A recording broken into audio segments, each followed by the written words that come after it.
48 ঘন্টার মধ্যে আয়নাঘরের তথ্য প্রকাশ করার দাবি জানিয়েছে গুম হওয়াদের স্বজনরা। তাদের অভিযোগ 15 দিন আগে তদন্ত কমিটি হলেও কোনো পদক্ষেপ নেই। সোমবার ডিআরইউতে তারা সংবাদ সম্মেলন করেন। গুমে অভিযুক্ত র্যাব, ডিজিএফআই সহ আইনশৃঙ্খলা বাহিনীর সদস্যদের বিচার চান তারা। 15 বছর ধরে স্বজনকে খুঁজে ফিরছেন। বাবা বা ভাইয়ের বেঁচে থাকার আশায় ছেড়ে দিয়েছিলেন। সরকার বদলের পর এখন স্বজনকে ফিরে পাওয়ার আশা করছে পরিবারগুলো। আয়নাঘরগুলোর হদিস জানতে চায় তারা। সেখানে আরও কেউ বন্দী আছে কিনা তথ্য প্রকাশের দাবি পরিবারগুলোর। সবচেয়ে বেশি গুম র্যাব ঘটিয়েছে উল্লেখ করে বাহিনীটিকে বিলুপ্ত করতে বলেন। বাংলাদেশ এখন স্বাধীন হয়েছে, কিন্তু আয়নাঘর এখন পর্যন্ত উন্মুক্ত হয় নাই, স্বাধীন হয় নাই।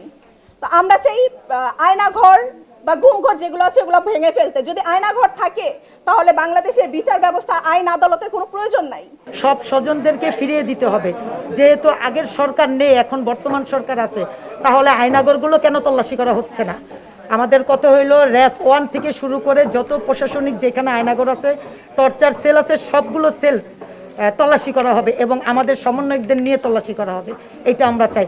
তাদের অভিযোগ, প্রতিটি রাজনৈতিক দল পদ পদবি আর ক্ষমতা দখলের লড়াইয়ে ব্যস্ত। গুম পরিবারের পাশে কেউ নেই। গুমের শিকার প্রতিটি পরিবারকে মাসিক ভাতা দেওয়ার দাবি জানান তারা। যারা অপহরণ হয়েছে, যারা গুম খুম হয়েছে, যাদেরকে আমরা পাচ্ছি না, অতি দ্রুত তাদেরকে জীবিত অবস্থায় যার যার পরিবার কাছে ফিরিয়ে দেওয়া হোক।